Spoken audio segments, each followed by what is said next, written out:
بسم اللہ الرحمن الرحیم وَيُنْقِذُهُ نَاقِضُ الْوُضُوءِ وَقُدْرَتُهُ عَلَى مَاءٍ كَافٍ لِطُهْرِهِ، اور تیمم کو وضو کو توڑ دینے والا توڑ دیتا ہے، اور تیمم کو توڑ دیتا ہے وضو کو توڑ دینے والا، اور متیمم کا یعنی تیمم کرنے والے کا اتنے پانی پر قادر ہو جانا جو اس کی طہارت کے لیے کافی ہوں۔ یعنی تیمم ان چیزوں سے ٹوٹ جاتی ہے جن چیزوں سے وضو ٹوٹ جاتا ہے، اور اس کے ساتھ ایک اور دوسری چیز کہ جس نے تیمم کیا ہے اگر وہ اتنے پانی پر قادر ہو جائے جتنے پانی سے وہ طہارت حاصل کر سکتا ہے، جو طہارت ابھی اس کے اوپر لازم ہے،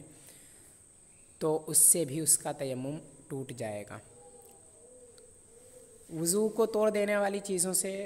تیمم ٹوٹ جاتا ہے حقیقتاً،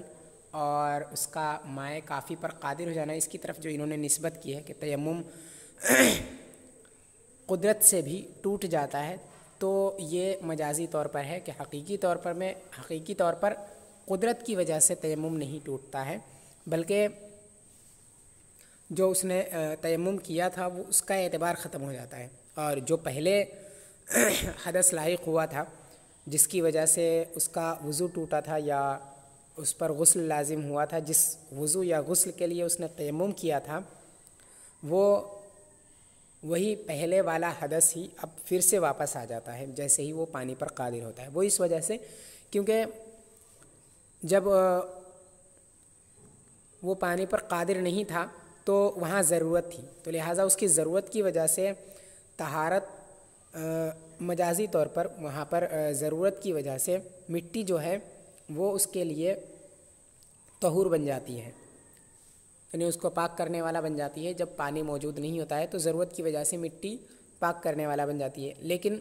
جیسے ہی ضرورت ختم ہوئی ویسے ہی تیمم یہ اس کے لیے طہور باقی نہیں رہ گیا، اور جو ضرورت تھی وہ ضرورت ختم ہو گئی، اسی وجہ سے اب اس کے لیے تیمم جو ہے وہ پاک کرنے والا نہیں ہے، مٹی جو ہے وہ اس کو پاک کرنے والی نہیں ہے۔ اسی وجہ سے جیسے ہی مٹی کا پاک کرنے والا ختم ہوا، یعنی جب ایسا ہوا کہ مٹی اب اس کے لیے پاک کرنے والی نہیں ہے، تو جو تیمم اس نے کیا تھا اس تیمم کا اعتبار اب ختم ہو گیا۔ تو جب تیمم کا اعتبار ختم ہو گیا لہٰذا وہ پہلے جس طرح سے اس پر وضو یا غسل لازم تھا اس حدث کی وجہ سے، اب بھی پھر سے اس پر وضو یا غسل کرنا پانی کی وجہ سے لازم ہو جائے گا، کیونکہ اب وہ پانی پر قادر ہے اور وہ اس سے وضو یا غسل کر سکتا ہے جو بھی اس پر لازم ہو۔ تو حقیقت میں یہ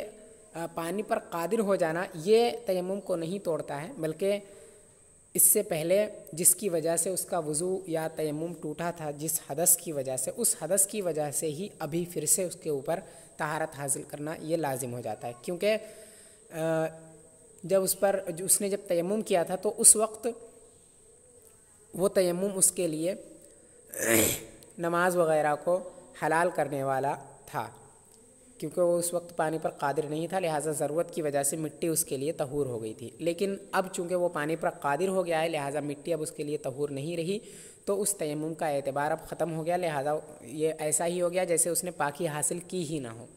تو جب پاکی حاصل نہیں کی ہے اور اس پر پاکی حاصل کرنا یہ لازم تھا پہلے سے، لہٰذا اب وہی لزوم پھر سے لوٹ کر آئے گا، اور وہی حدث جو پہلے لاحق ہوا تھا اس کو اسی حدث کی وجہ سے اب اس کے لیے تیمم وضو کرنا یہ واجب ہو جائے گا۔ تو ناقض وضو کی طرف تیمم کے ٹوٹنے کی نسبت کرنا یہ حقیقی طور پر ہے، اور قدرت کی طرف کرنا یہ مجازی طور پر ہے۔ وضو کو توڑ دینے والی چیزوں سے تیمم بھی اس وجہ سے ٹوٹ جاتا ہے کیونکہ وضو جو ہے یہ اصل ہے اور تیمم خلیفہ ہے، اور جو حکم اصل کا ہوتا ہے وہی حکم خلیفہ کا ہوگا۔ لہذا جس طرح سے مثال کے طور پہ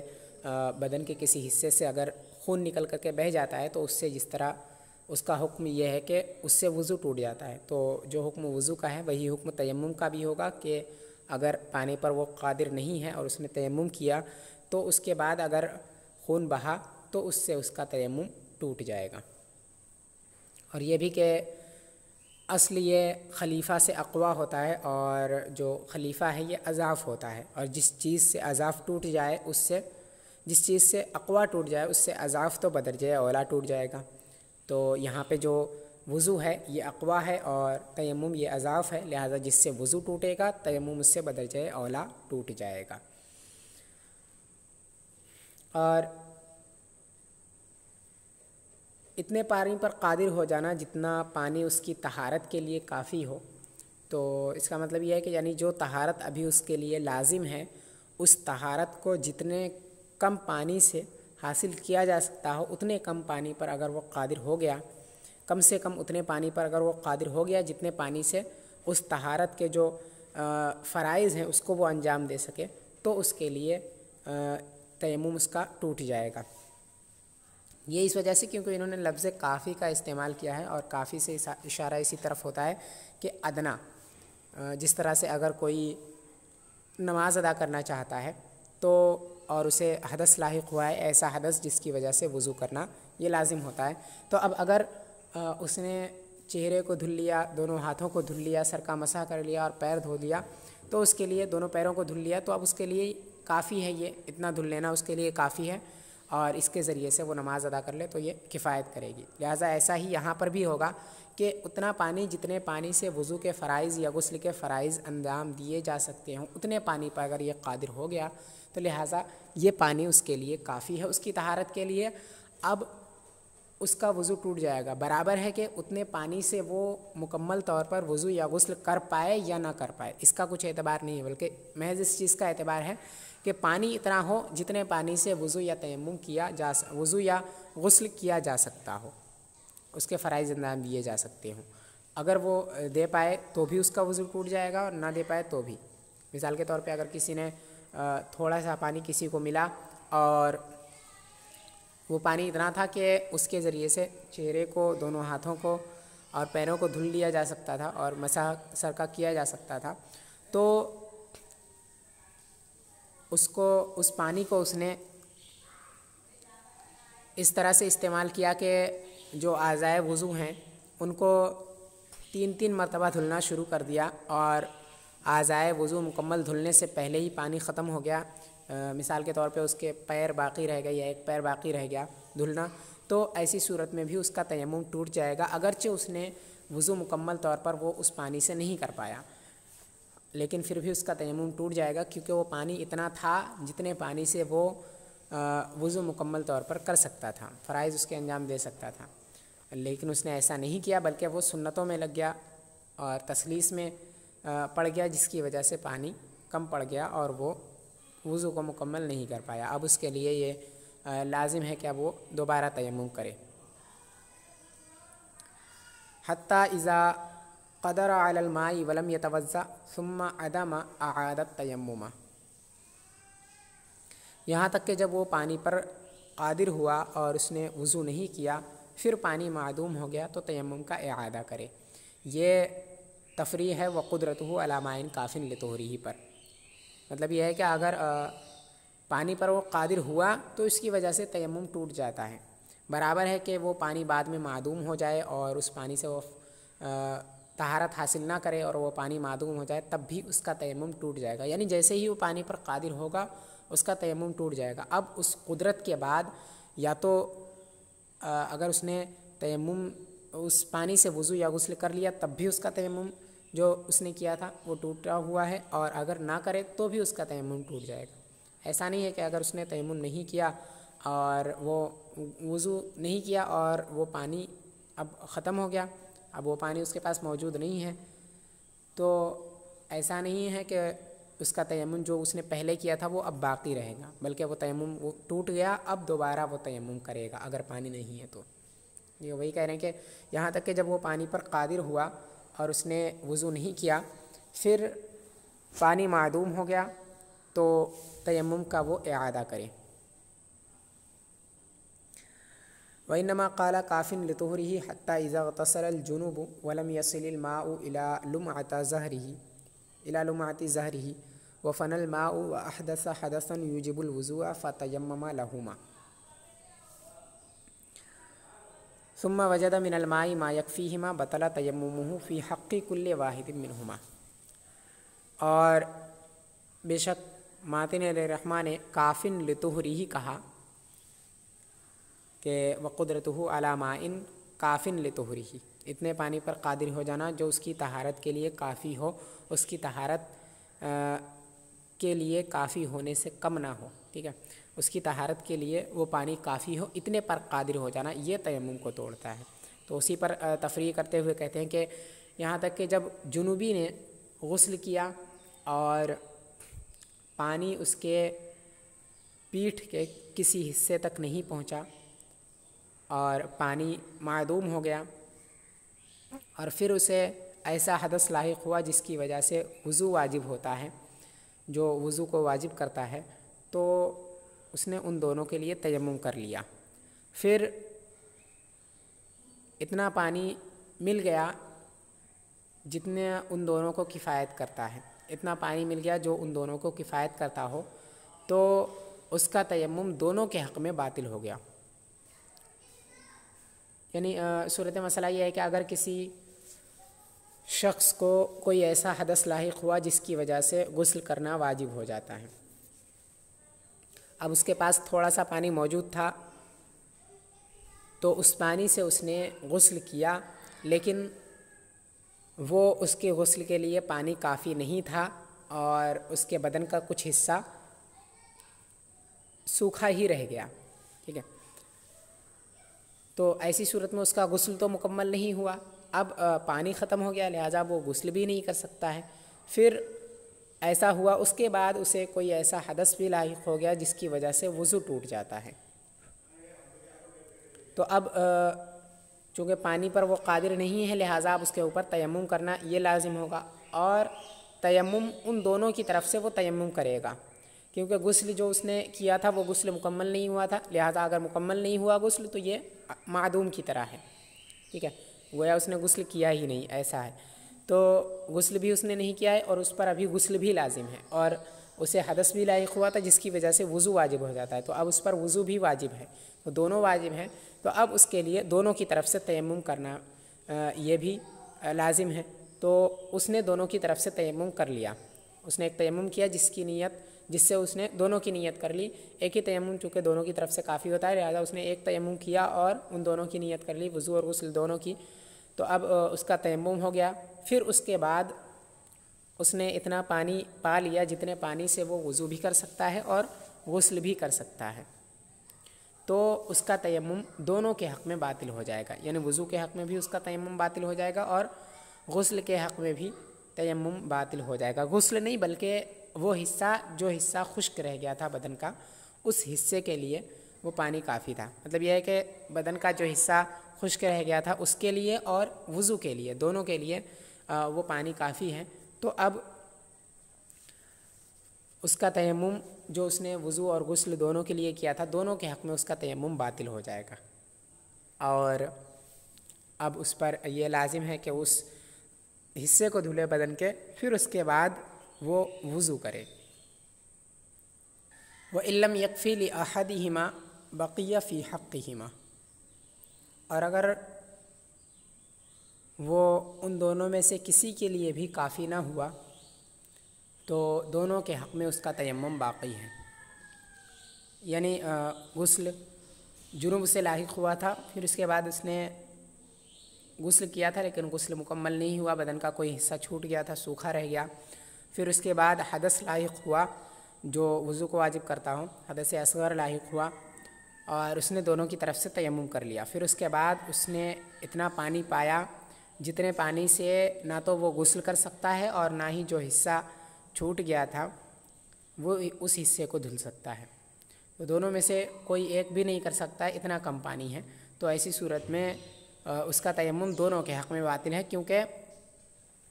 ابھی وہ مائع کافی پر قادر نہیں ہوا ہے، اتنے پانی پر وہ قادر نہیں ہوا ہے جتنا پانی اس کی طہارت کے لیے کافی ہو۔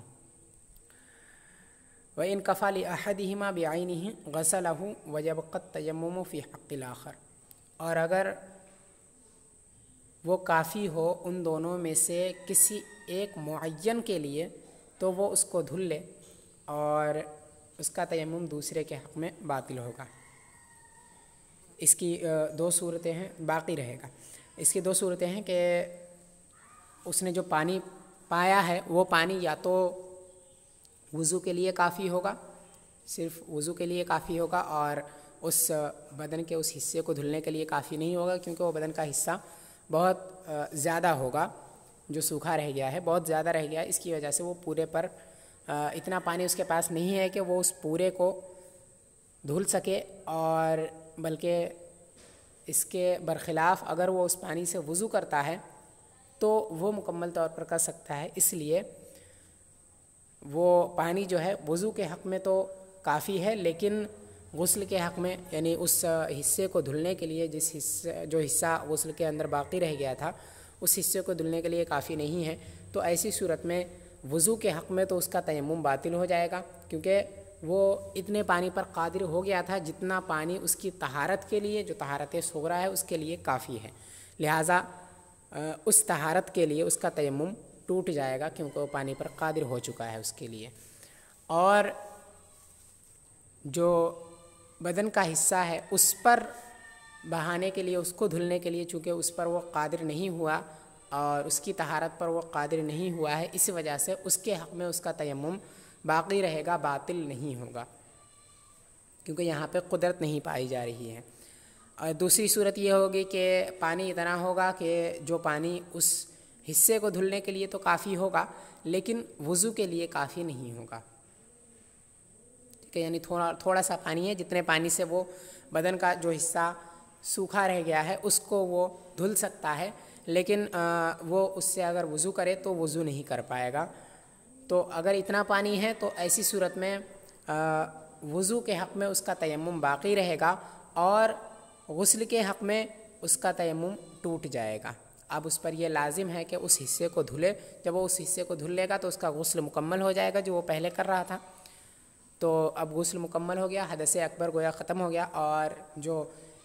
وضو ہے اس کے لیے چونکہ اس نے تیمم کر لیا تھا لہٰذا وہ تیمم ابھی باقی ہے، کیونکہ وہ پانی پر قادر نہیں ہوا ہے جس سے وہ وضو کر سکے، لہٰذا اس کا تیمم نہیں ٹوٹے گا، وضو کے لیے جو تیمم ہے وہ نہیں ٹوٹے گا۔ یہ وَإِن كَفَى لِكُلٍّ مِّنْهُمَا مُنْفَرِدًا غَسَلَ اللُّمْعَةَ لِأَنَّ الْجَنَابَةَ أَغْلَظُ فَإِذَا غَسَلَ اللُّمْعَةَ هَلْ يُعِيدُ التَّيَمُّمَ لِلْحَدَثِ فَفِيهِ روایتان۔ اور اگر وہ ان دونوں میں سے کسی ایک کے لیے انفرادی طور پر کفایت کر رہا ہو تو وہ اس حصے کو دھلے، کیونکہ جنابت یہ زیادہ غلیظ ہے، جنابت یہ اغلظ ہے، تو جب اس نے لمعے کو دھل لیا، اس حصے کو دھل لیا، تو کیا وہ تیمم کا اعادہ کرے گا حدث کے لیے یا نہیں کرے گا؟ اس کے سلسلے میں دو روایتیں ہیں، ففی روایتانی، تو اس میں دو روایتیں ہیں، یعنی اگر جو پانی اس نے پایا ہے اس پانی سے وہ یا تو غسل کر سکتا ہے یا اس حصے کو دھل سکتا ہے، دونوں میں سے کوئی ایک ہی کر سکتا ہے، اگر ایک کر لیا تو دوسرے کے لیے پانی نہیں بچے گا، ٹھیک ہے، تو دونوں میں سے کوئی ایک وہ کر سکتا ہے، دونوں کو ایک ساتھ نہیں کر سکتا، تو ایسی صورت میں اس پر یہ لازم ہے کہ وہ اس حصے کو دھلے جو حصہ چھوٹ گیا تھا غسل کے اندر، کیونکہ حدث اکبر جو ہے یہ سخت ہے حدث اصغر سے، پہلے حدث اکبر کو زائل کر رہا ہے یہ لازم ہوتا ہے، اس کے بعد حدث اصغر کو، تو اس پر یہ لازم ہے کہ پہلے غسل کو مکمل کرے، اس کے بعد اگر پانی بچتا ہے تو اس کے لیے وہ تیمم کرے، وہ وضو کرے اس پانی سے، لیکن چونکہ وہ پانی صرف ایک ہی کی طرف سے کافی ہے لہٰذا دوسرے کی طرف سے وہ تیمم ہی کر سکتا ہے، اور پہلا والا تیمم باقی رہے گا اس کے حق میں یا باقی نہیں رہے گا، اس کے سلسلے میں اختلاف ہے، اس میں دو روایتیں ہیں۔ ایک قول امام ابو یوسف علیہ رحمہ کا ہے کہ انہوں نے فرمایا کہ اب وہ اعادہ نہیں کرے گا، وضو کے لیے جو اس نے تیمم کیا تھا وہ تیمم باقی ہے، اب وہ وضو کے تیمم کا اعادہ نہیں کرے گا۔ دوسرا قول امام محمد علیہ رحمہ کا ہے، وہ فرماتے ہیں کہ اعادہ کرے گا، اور امام ابو یوسف علیہ رحمہ کی دلیل یہ کہ وہ وجہ اس کی یہ ہے کہ وہ پانی پر قادر نہیں ہوا ہے، جتنا پانی اس کی طہارت کے لیے کافی ہو، تو اسی وجہ سے اس پر تیمم کا اعادہ بھی کرنا لازم نہیں ہوگا، کیونکہ جو پہلے اس نے تیمم کیا تھا وہ تیمم ابھی نہیں ٹوٹا ہے۔ اور امام محمد علیہ رحمہ نے جو بیان کیا اس کی وجہ یہ ہے کہ وہ پانی پر قادر نہیں ہوا ہے، وہ پانی پر قادر ہو گیا ہے، کیونکہ جو پانی ہے وہ دونوں میں سے کسی ایک کے لیے کفایت کر رہا تھا، اب وہ اگر اس سے وضو کرنا چاہتا تو وضو بھی وہ اس سے کر سکتا تھا، ایسا نہیں کہ وضو کرتا تو اس کے لیے پانی کافی نہیں تھا، بلکہ اس کے لیے بھی پانی کافی تھا۔ ہاں یہ کہ دونوں میں سے ایک ہی کے لیے کافی تھا، تو وہ پانی پر قادر ہو چکا تھا، اس لیے اس کا اعادہ کرنا وضو کے لیے جو تیمم ہے اس کا اعادہ کرنا اس پر لازم ہوگا، کیونکہ پہلا والا تیمم یہ ٹوٹ گیا ہے۔ تو یہ دو روایتیں، اور امام محمد علیہ رحمہ کا جو قول ہے، امام محمد علیہ رحمہ کی جو روایت ہے وہ اصح روایت ہے۔ وَإِن تَيَمَّمَ أَوَّلًا ثُمَّ غَسَلَ اللُّمْعَةَ فَفِي إِعَادَةِ التَّيَمُّمِ روایتان أَيْضًا، اور اگر اس نے پہلے تیمم کر لیا پھر اس کے بعد اس عضو کو دھلا، اس حصے کو دھلا، تو تیمم کا اعادہ کرنے کے سلسلے میں دو روایتیں ہیں۔ اس صورت میں بھی تیمم کے اعادے کے سلسلے میں دو روایتیں ہیں، یعنی اس نے اتنا پانی پایا کہ اس پانی سے یا تو صرف وہ اس حصے کو دھل سکتا تھا یا صرف وضو کر سکتا تھا، تو اس نے یہ گمان کر لیا کہ اب چونکہ میں اتنے پانی پر قادر ہو گیا ہوں جتنے پانی سے وضو کر سکتا ہوں، لہٰذا اب مجھ پر میرا جو پہلے تیمم کیا تھا وہ تیمم ٹوٹ چکا ہے۔ یہ سوچ کر کے کہ اس نے پہلا والا تیمم ٹوٹ چکا ہے، تو اب میں دوبارہ وضو کے لیے تیمم کر لیتا ہوں، اور جو حصہ پانی کا ہے اس سے میں اس جو حصہ خشک رہ گیا ہے غسل کے اندر اس کو دھل لوں گا۔ تو یہ سوچ کر کے اس نے پہلے تیمم کر لیا، تیمم کرنے کے بعد پھر اس حصے کو دھل لیا اس پانی سے، ٹھیک ہے۔ تو وضو کے لیے اس نے تیمم کیا اور اس حصے کو پانی سے دھل لیا۔ تو اگر پہلے تیمم کر لیا تو ایسی صورت میں بھی اب کیا وہ دوبارہ تیمم کرے گا یا نہیں کرے گا، اس سلسلے میں دو روایتیں ہیں۔ امام ابو یوسف علیہ رحمہ کے نزدیک اعادہ نہیں کرے گا۔ اعادہ اس وجہ سے نہیں کرے گا کیونکہ اس پر یہ واجب تھا کہ وہ اس پانی کو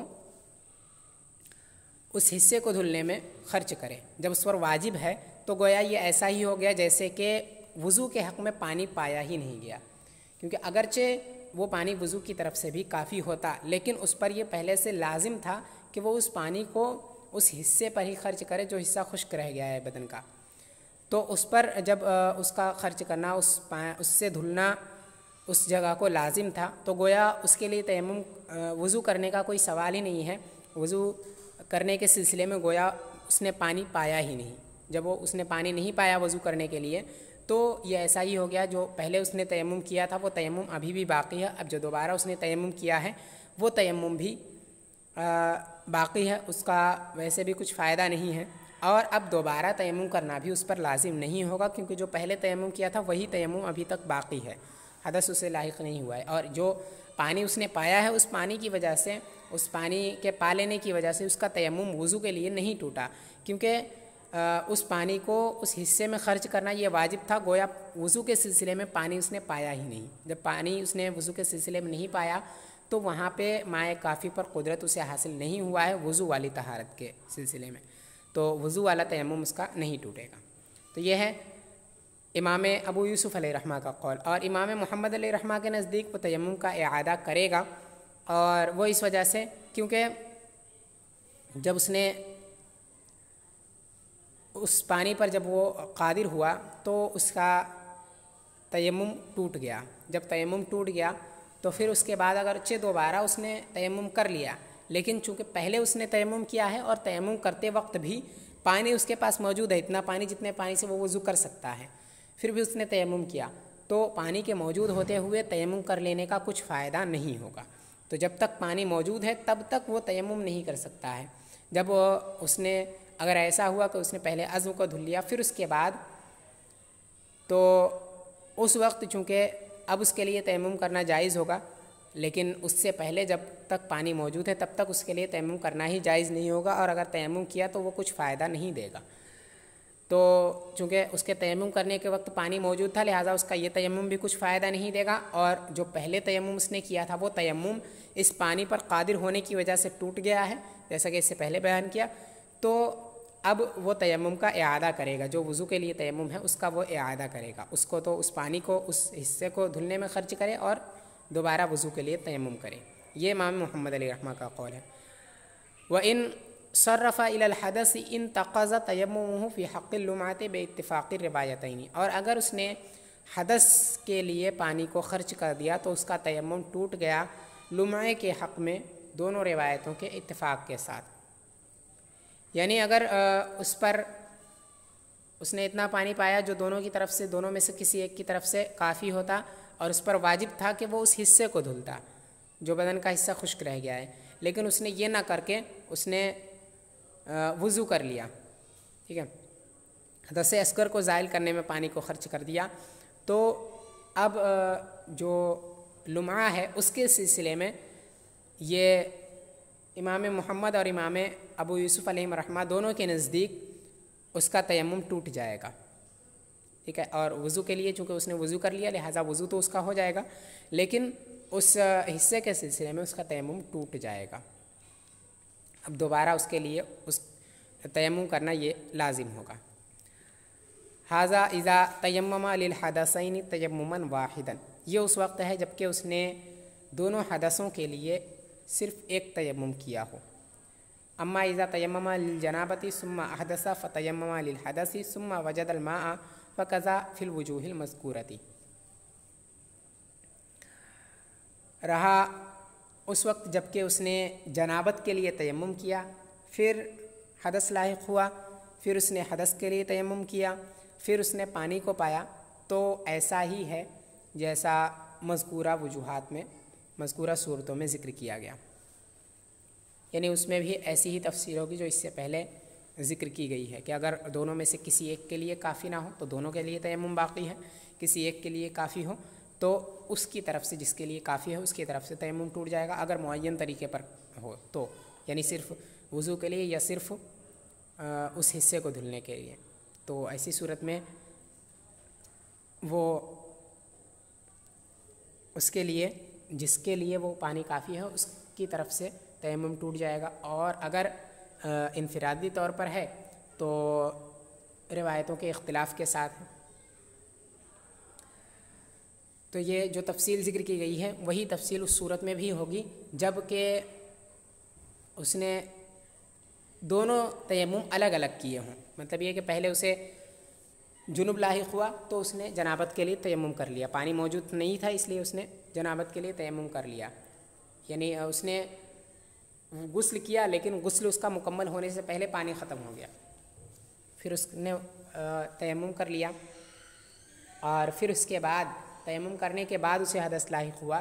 تو اب دوبارہ اس نے حدث کے لیے تیمم کیا، تو دونوں تیمم الگ الگ ہے، غسل کے لیے الگ اور حدث کے لیے الگ الگ تیمم۔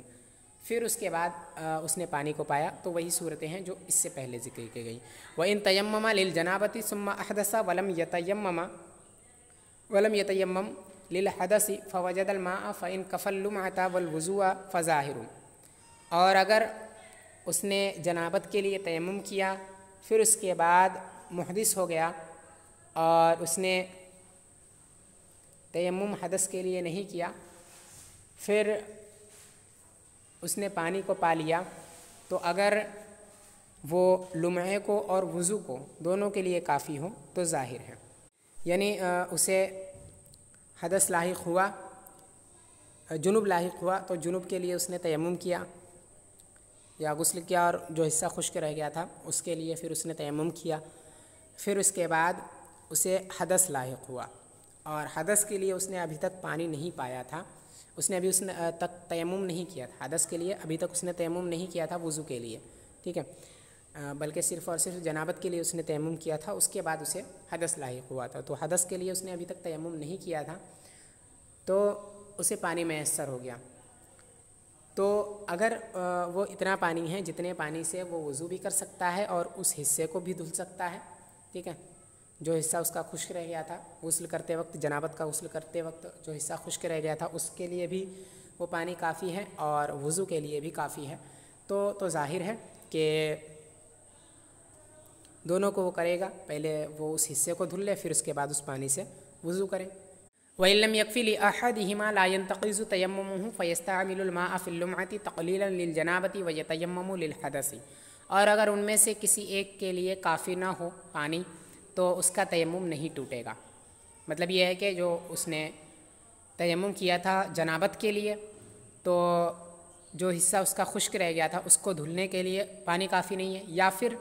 یہ کہ اس کے لیے ابھی وضو کرنا یہ واجب ہے، تو پھر وضو کرنے کے لیے وہ پانی کافی نہ ہو، تو ان دونوں میں سے کسی ایک کے لیے اگر پانی کافی نہ ہو تو اس کا تیمم نہیں ٹوٹے گا۔ تیمم نہیں ٹوٹے گا تو یہ اس صورت میں جب کہ اس عضو کو دھلنے کے لیے پانی کافی نہ ہو، کیونکہ یہاں پر ابھی اس نے وضو نہیں کیا ہے، ٹھیک ہے، تو وضو نہیں کیا ہے، نہ ہی وضو کے لیے اس نے تیمم کیا ہے، تو وضو کا تیمم تو ٹوٹے گا نہیں، بلکہ یہاں پر غسل کا ہی تیمم مراد ہے۔ اس سے لا ينتقض تیممہ، جو اس نے تیمم کیا تھا اس سے پہلے غسل کے لیے، وہ تیمم اس کا نہیں ٹوٹے گا اگر وہ جو پانی ہے اس کے لیے کفایت نہیں کرتا ہے، غسل اس عضو کو دھلنے کے لیے، اس حصے کو دھلنے کے لیے پانی کافی نہیں ہے، تو اس کے لیے اس کا تیمم جو اس نے کیا ہے وہ نہیں ٹوٹے گا۔ فَيَسْتَعْمِلُ الْمَاءَ فِي اللُّمْعَةِ تَقْلِيلًا لِلْجَنَابَةِ وَيَتَيَمَّمُ لِلْحَدَثِ، تو پانی کو استعمال کرے اس حصے کے سلسلے میں جنابت کو کم کرتے ہوئے یا کم کرنے کے لیے، اور حدث کے لیے وہ تیمم کرے۔ مطلب یہ کہ جب اس نے غسل کیا لیکن پانی کم پڑنے کی وجہ سے اس کا کچھ حصہ خشک رہ گیا، پھر اس کے بعد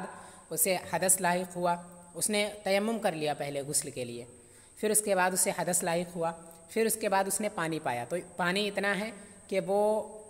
اس پانی سے وضو کر سکتا ہے، اس حصے کو نہیں دھل سکتا، تو حکم یہ ہے کہ اس پانی سے، بلکہ بہتر یہ ہے، یہ واجب نہیں ہے بلکہ بہتر ہے کہ وہ اس پانی سے اس عضو کو دھلے، اور پھر جو اس پر حدث اصغر لاحق ہوا ہے اس کے لیے وہ تیمم کرے، ٹھیک ہے، تو بہتر یہی ہے کہ وہ اس پانی سے اس عضو کو دھلے، اور وجہ اس کی یہ ہے کہ یہ حدث اکبر کو زائل کرنا یہ اہم ہے حدث اصغر کو زائل کرنے کے برخلاف، تو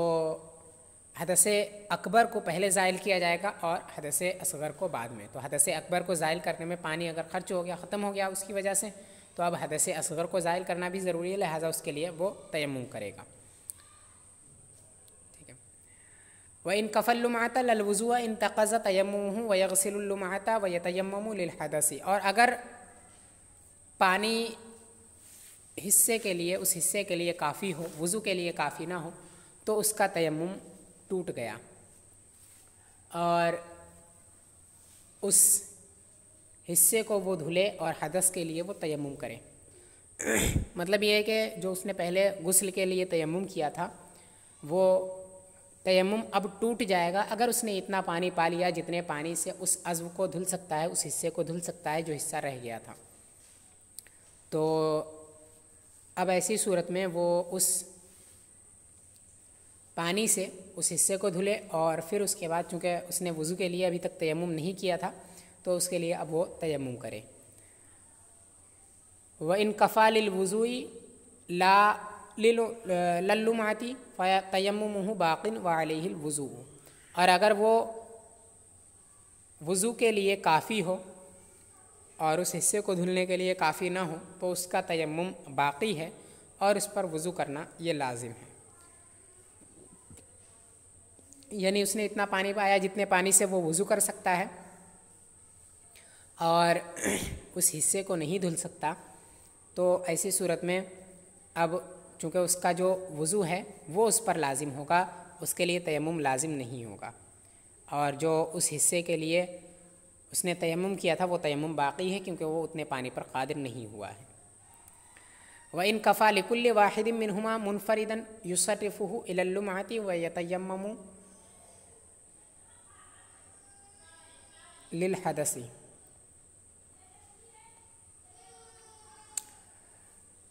اور اگر ان میں سے کسی ایک کے لیے انفرادی طریقے پر کافی ہو تو وہ لمعے کو دھلنے کی طرف اس کو پھیرے اور حدث کے لیے تیمم کرے۔ مطلب یہ ہے کہ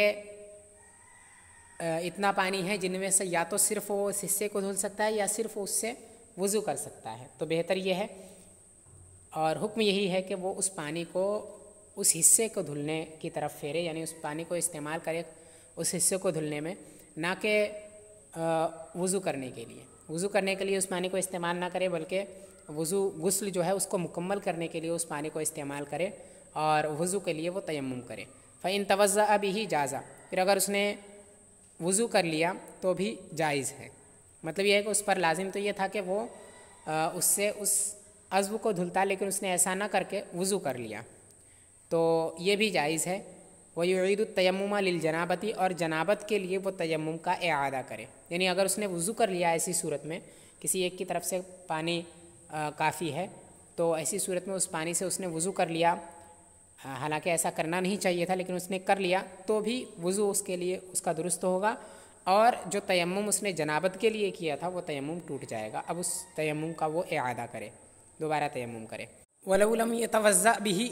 وَلَكِنْ بَدَأَ بِالتَّيَمُّمِ لِلْحَدَثِ ثُمَّ صَرَّفَهُ إِلَى اللُّمْعَةِ هَلْ يُعِيدُ التَّيَمُّمَ أَمْ لَا؟ فَفِي رِوَايَةِ الزِّيَادَاتِ يُعِيدُ وَفِي رِوَايَةِ الْأَصْلِ لَا۔ اور اگر اس نے اس سے وضو نہیں کیا لیکن اس نے حدث کے لیے تیمم کرنے سے شروعات کی، تو پھر اس کے بعد اس پانی کو خرچ کیا اس عضو کو دھلنے میں، اس حصے کو دھلنے میں،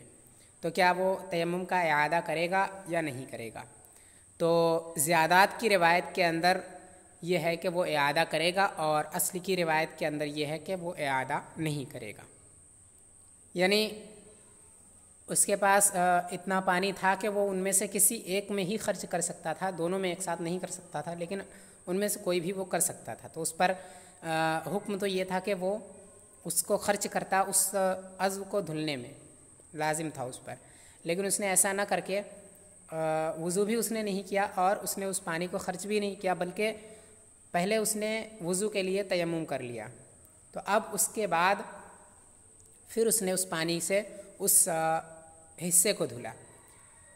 تو اب ایسی صورت میں کیا جو اس نے ابھی تیمم کیا ہے وہ دہرانا پڑے گا یا دہرانا نہیں پڑے گا؟ اس سلسلے میں دو روایتیں ہیں، جیسا کہ اس سے پہلے دو روایتیں تھیں اس سے پہلے والی صورت میں۔ تو زیادات کی روایت میں جو کہ امام محمد علیہ رحمہ کا قول ہے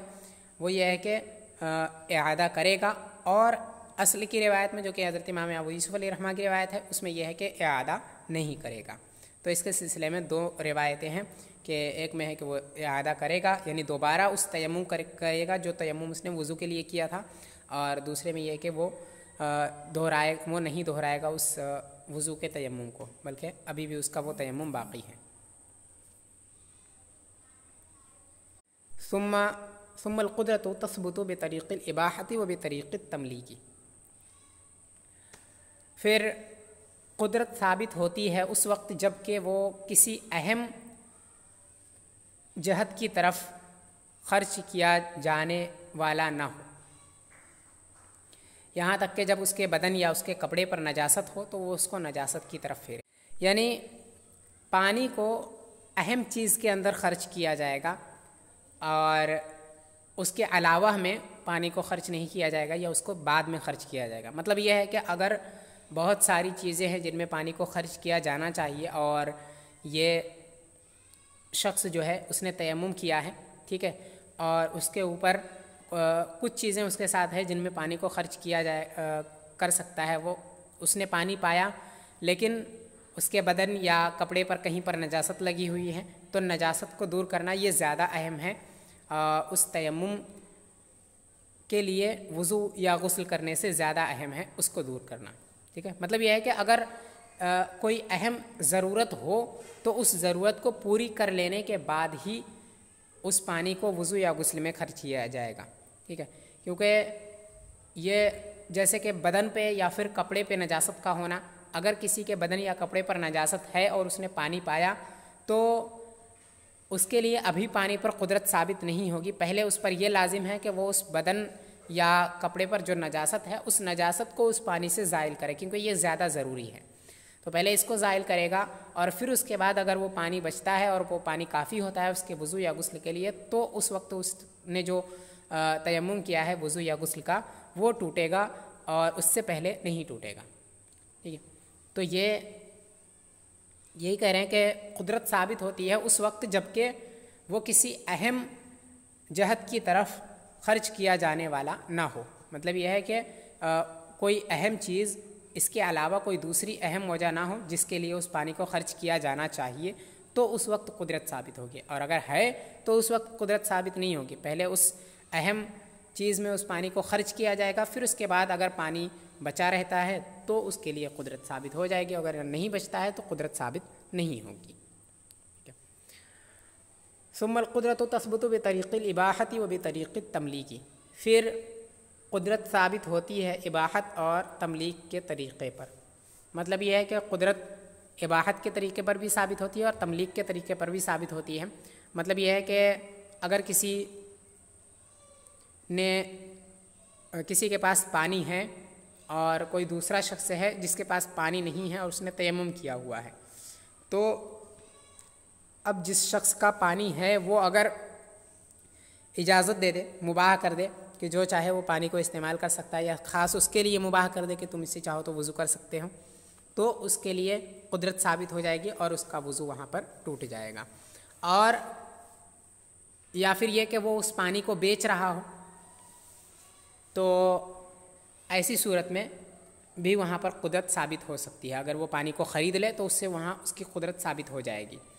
ٹھیک ہے۔ تو پانی پر قدرت ثابت ہوتی ہے اباحت کے طریقے پر اور تملیک کے طریقے پر، کہ مطلب اگر پانی کو خرید کر کے اس پر مالک ہوا جا سکتا ہے، پانی کو اگر خرید لیا تو مالک بن گیا، تو مالک کے بننے کے طریقے پر بھی ملکیت یہ قدرت ثابت ہو جائے گی، اور اگر کسی نے مباح کر دیا اس کے لیے پانی تو اباحت کے طریقے پر بھی قدرت ثابت ہو جاتی ہے، دونوں طریقوں پر قدرت ثابت ہو جاتی ہے۔